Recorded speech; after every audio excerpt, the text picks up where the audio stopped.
Baik, assalamualaikum warahmatullahi wabarakatuh. Perkenalkan, nama saya Zulhendra, NIM 19060065 dari jurusan Ilmu Ekonomi dengan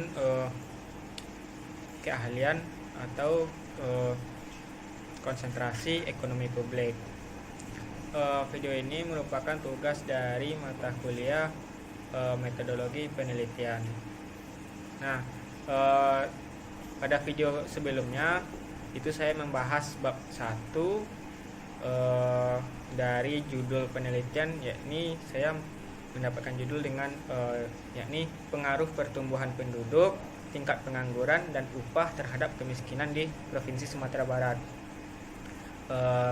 Di pertemuan sebelumnya atau di video sebelumnya saya sudah menjelaskan bab 1. Kemudian untuk saat ini saya akan menjelaskan untuk bab 2, yang dimana bab 2 yakni landasan teori. Poin pertama, kajian teori yang pertama tentang kemiskinan. Menurut Bank Indonesia, menurut Bank Dunia pada tahun 2000, kemiskinan adalah kurangnya suatu kesejahteraan. Kesejahteraan itu sebagai penguasaan atas barang secara umum, sehingga masyarakat itu dapat menjadi jauh lebih baik bila mereka memiliki penguasaan yang lebih besar atas sumber daya. Kemudian secara khusus, kemiskinan itu diukur dengan membandingkan pendapatan atau konsumsi setiap individu dengan beberapa standar yang telah ditetapkan, di mana di setiap mereka itu dianggap miskin apabila pendapatan atau konsumsi mereka berada di bawah standar tersebut. Ini menurut dari Houghton dan Sahidur pada tahun 2012. Kemudian apa yang dimaksud dengan kesejahteraan? Nah, kesejahteraan adalah suatu pendekatan yang diungkapkan oleh Amartya Sen pada tahun 1987. Nah, yang berpendapat bahwa kesejahteraan itu adalah berasal dari kemampuan untuk menjalankan suatu fungsi dalam masyarakat. Dengan demikian, kemiskinan itu timbul apabila masyarakat itu tidak memiliki pendapatan atau mendapatkan pendidikan yang memadai, gitu. Kemudian memiliki kesehatan yang buruk, merasa tidak aman, memiliki kepercayaan diri yang rendah, atau suatu perasaan tidak berdaya atau tidak memiliki hak seperti kebebasan berbicara. Nah, bila demikian, kemiskinan itu merupakan sebuah fenomena multidimensional dan kurang diatasi dengan solusi yang sederhana. Ini menurut Houghton juga dan Sahidur pada tahun 2012. Kemudian menurut Supriyatna pada tahun 1997 itu menyatakan bahwa kemiskinan adalah situasi di mana yang serba terbatas yang terjadi bukan atas kehendak orang yang bersangkutan. Suatu penduduk dikatakan miskin bila ditandai oleh rendahnya tingkat pendidikan, produktivitas kerja, pendapatan, kesehatan, gizi, serta kesejahteraan hidupnya, yang menunjukkan lingkaran ketidakberdayaan. Kemudian kemiskinan bisa disebabkan oleh terbatasnya sumber daya manusia yang ada, baik itu lewat jalur pendidikan formal maupun non-formal, yang pada akhirnya itu menimbulkan konsekuensi terhadap rendahnya pendidikan informal. Kemiskinan itu bersifat multidimensional, yang artinya di mana kebutuhan manusia itu bermacam-macam. Maka kemiskinan pun memiliki dua aspek, yaitu yang meliputi aspek primer dan yaitu berupa miskin akan aset, organisasi sosial politik, dan pengetahuan serta keterampilan.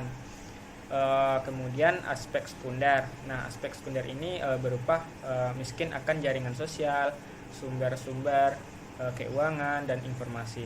Nah, dimensi-dimensi kemiskinan tersebut itu termanifestasikan dalam bentuk kekurangan gizi, air bersih, perumahan yang sehat, perawatan kesehatan yang kurang baik, dan tingkat pendidikan yang rendah. Ini menurut Arsyad pada tahun 2004. Nah, berdasarkan kondisi kemiskinan yang dipandang sebagai bentuk permasalahan multidimensional, kemiskinan itu memiliki 4 bentuk. Ini menurut Suryawati pada tahun 2004. Nah, menggunakan keempat bentuk kemiskinan, yaitu ada kemiskinan absolut, kemiskinan relatif, kemudian kemiskinan kultural, dan kemiskinan struktural.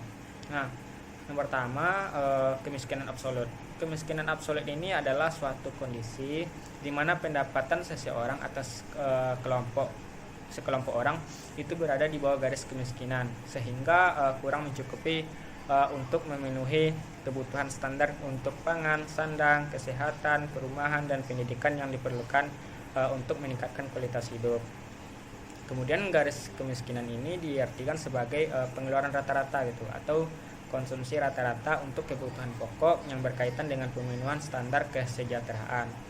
Bentuk kemiskinan absolut ini paling banyak dipakai sebagai konsep untuk menentukan atau mendefinisikan kriteria seseorang atau sekelompok orang yang disebut miskin. Kemudian yang selanjutnya, kemiskinan relatif. Kemiskinan relatif ini diartikan sebagai bentuk kemiskinan yang terjadi karena adanya pengaruh kebijakan pembangunan yang belum menjangkau ke seluruh lapisan masyarakat, sehingga menyebabkan adanya ketimpangan pendapatan atau ketimpangan standar kesejahteraan. Daerah-daerah yang belum terjangkau oleh program-program pembangunan seperti umumnya dikenal sebagai istilah daerah tertinggal gitu. Nah, kemudian kemiskinan kultural. Kemiskinan kultural ini adalah bentuk kemiskinan yang terjadi sebagai akibat dari adanya sikap dan kebiasaan seseorang atau masyarakat yang umumnya berasal dari budaya atau adat istiadat yang relatif tidak mau untuk memperbaiki taraf hidup gitu dengan tata cara yang modern. Nah, kebiasaan seperti ini itu dapat berupa sikap malas, kemudian pemboros atau tidak pernah hemat, kurang kreatif, dan relatif pula bergantung pada pihak lain. Kemudian yang terakhir, kemiskinan struktural. Kemiskinan struktural ini adalah bentuk kemiskinan yang disebabkan oleh rendahnya akses terhadap sumber daya gitu, yang ada pada umumnya terjadi pada suatu tatanan sosial, budaya, ataupun sosial politik yang kurang mendukung gitu adanya pembebasan kemiskinan. Kemudian bentuk kemiskinan seperti ini juga terkadang memiliki unsur diskriminatif gitu. Nah, dapat disimpulkan bahwa kemiskinan adalah ketidakmampuan gitu dalam memenuhi kebutuhan hidupnya. Kemiskinan dapat kita amati melalui kondisi hidup masyarakat yang tidak merasakan perubahan. Hal ini disebabkan karena adanya ketidakmampuan dalam kepemilikan faktor produksi yang memadai, sehingga masyarakat tidak dapat merasakan hasil dari suatu pembangunan gitu.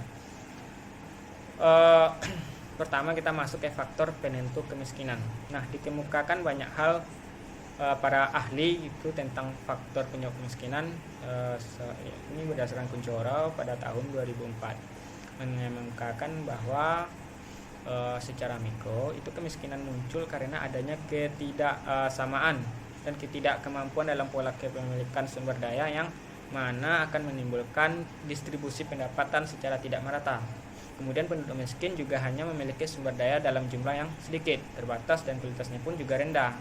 Kemudian yang kedua, kemiskinan itu muncul akibat adanya perbedaan dalam kualitas sumber daya manusia. Kualitas sumber daya manusia yang rendah berarti produktivitasnya juga rendah gitu. Nah, yang pada gilirannya upahnya pun juga rendah. Rendahnya kualitas sumber daya manusia ini karena masih rendahnya pendidikan, nasib yang kurang beruntung, dan juga diskriminasi, atau karena juga bisa katakan karena keturunan. Nah, kemudian yang kedua itu pertumbuhan penduduk.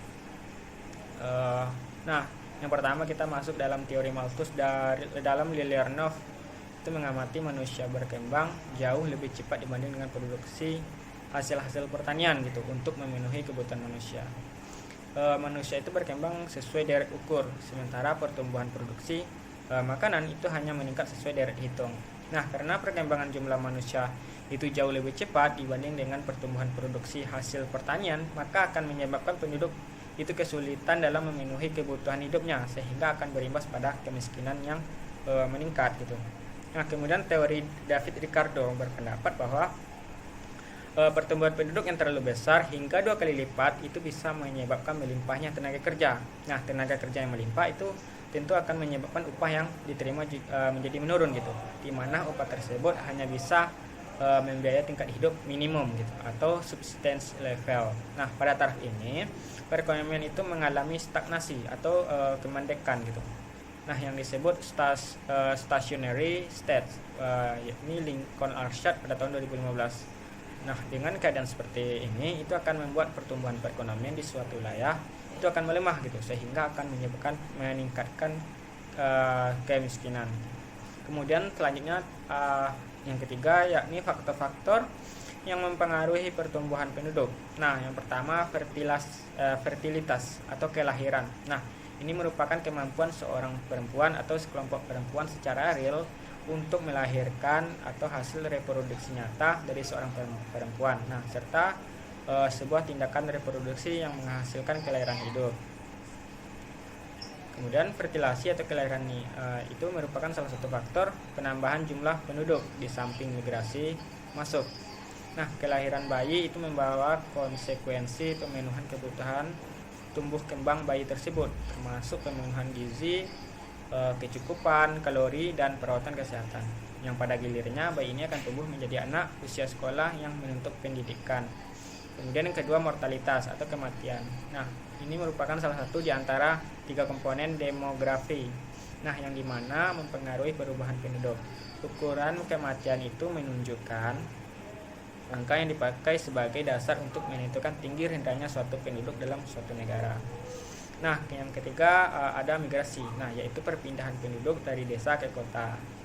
Kemudian yang keempat, laju pertumbuhan penduduk. Nah, laju pertumbuhan penduduk ini adalah perubahan jumlah penduduk di suatu wilayah tertentu pada waktu tertentu. Nah, kegunaannya adalah memprediksi jumlah penduduk suatu wilayah di masa yang akan mendatang. Kemudian laju pertumbuhan penduduk geometrik itu menggunakan asumsi bahwa laju pertumbuhan penduduk sama setiap tahunnya gitu. Nah, rumus laju pertumbuhan penduduk adalah sebagai berikut, yaitu PT sama dengan PO dikali dalam kurung dikali di dalam kurung itu 1 tambah R kemudian dikali T. Nah, keterangan PT itu adalah jumlah penduduk pada tahun T, kemudian PO itu adalah jumlah penduduk pada tahun dasar, kemudian T adalah jangka waktu, kemudian R itu adalah laju pertumbuhan penduduk.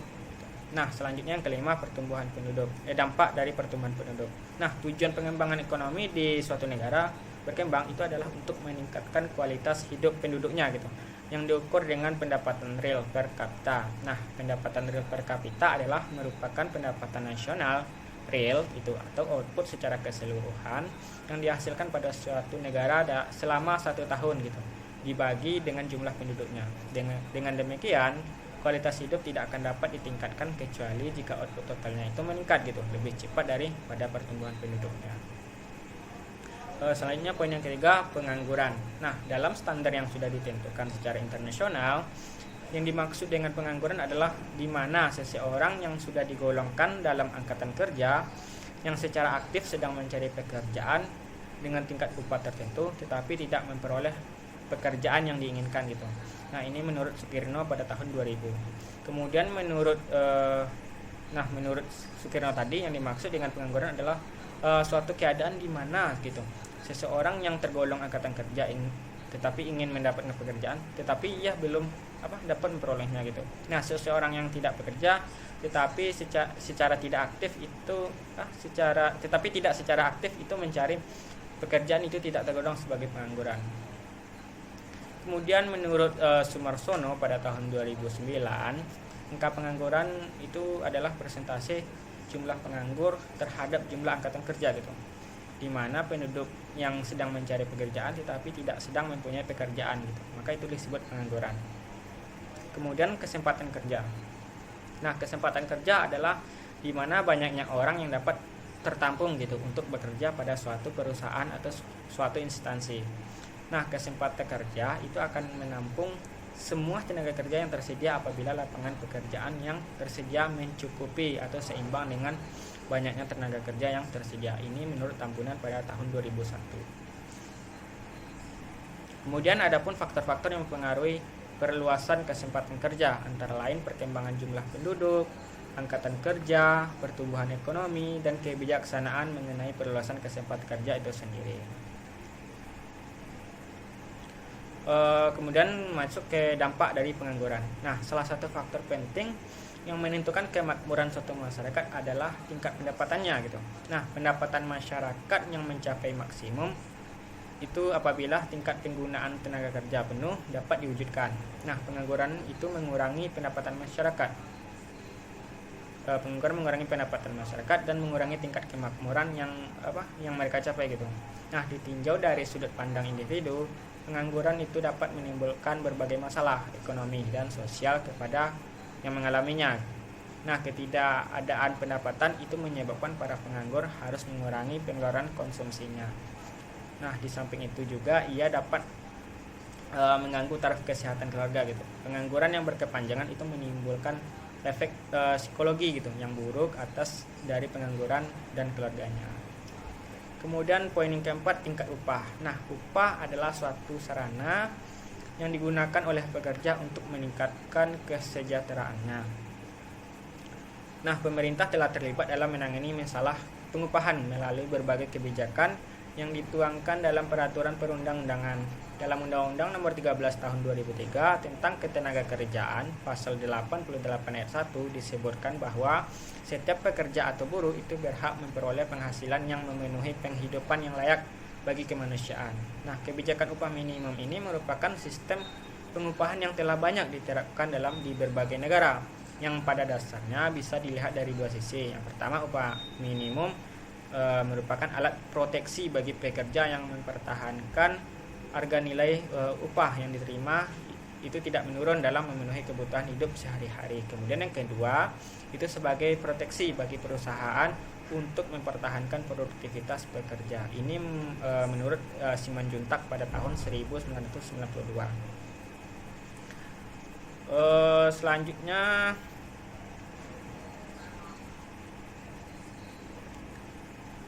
masuk ke kajian pustaka. Nah, kajian pustaka atau penelitian terdahulu itu merupakan hal yang sangat bermanfaat untuk menjadi perbandingan dan acuan juga yang memberikan gambaran terhadap hasil-hasil penelitian terdahulu gitu menyangkut tingkat kemiskinan. Ini didasari untuk melakukan penelitian itu tentu perlu adanya suatu hasil penelitian terdahulu yang dijadikan referensi gitu pembanding dalam penelitian. Untuk itu pada bagian ini saya akan jelaskan beberapa penelitian terdahulu yang berkaitan dengan penelitian saya saat ini. Yang pertama itu penelitian dari Kurnia Dwi Rahmawati.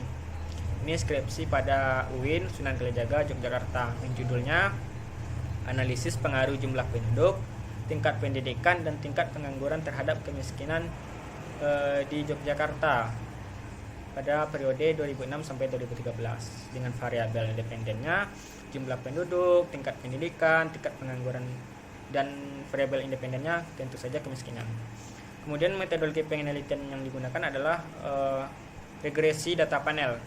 Nah, hasil yang ditemukannya variabel jumlah penduduk, tingkat pendidikan, dan tingkat pengangguran secara bersama-sama itu berpengaruh signifikan terhadap kemiskinan di Provinsi Yogyakarta. Penelitian selanjutnya yang kedua yakni dari Sri Kuncoro. Ini skripsi dari Universitas Muhammadiyah Surakarta dengan judul Analisis Pengaruh Pertumbuhan Ekonomi, Tingkat Pengangguran dan Pendidikan Terhadap Tingkat Kemiskinan di Provinsi Jawa Timur pada tahun 2009 sampai 2011. Nah, variabel dependennya pertumbuhan ekonomi, tingkat pengangguran, pendidikan gitu. Nah, variabel independennya yakni tentu saja juga tingkat kemiskinan. Nah, metode yang digunakan adalah regresi data panel. Nah, hasil dari temuannya pertumbuhan ekonomi itu berkolerasi negatif dan berpengaruh signifikan terhadap tingkat kemiskinan di Jawa Timur. Nah, kemudian tingkat pengangguran itu berkolerasi negatif dan berpengaruh signifikan juga terhadap tingkat kemiskinan di Jawa Timur. Kemudian yang terakhir dari bab 2 saya yang sudah saya siapkan itu kerangka konseptual. Nah, kerangka konseptual ini dalam penelitian saya ini terdapat dua variabel bebas. Maksudnya ada 3 variabel bebas. Yang pertama pertumbuhan penduduk, kemudian tingkat pengangguran, dan yang selanjutnya adalah tingkat upah. Nah, berdasarkan landasan teori dan penelitian yang dilakukan sebelumnya dapat disimpulkan bahwa kemiskinan merupakan masalah yang kompleks dan bersifat multidimensional. Oleh karena itu, upaya pengentasan kemiskinan itu terus dilakukan secara komprehensif, mencakup berbagai aspek kehidupan masyarakat dan dilakukan secara terpadu. Dalam pelaksanaannya, ada beberapa faktor yang mempengaruhi upaya pengentasan kemiskinan, di antaranya yaitu pertumbuhan penduduk, pengangguran, dan tingkat upah. Nah, di sini saya sudah menggambarkan kerangka dari konseptual, yang dimana di sini ada tiga variabel bebas. Yang pertama X1 yaitu X1 itu pertumbuhan penduduk, kemudian X2-nya tingkat pengangguran, kemudian X3-nya tingkat upah, dan variabel terikatnya yakni kemiskinan yaitu variabel Y. Mungkin hanya itu yang dapat saya sampaikan, dan saya jelaskan. Jika ada kekurangan dan kesalahan dalam pengucapan dan penjelasan, saya mohon maaf. Saya sudahi dengan mengucapkan alhamdulillahirabbil alamin.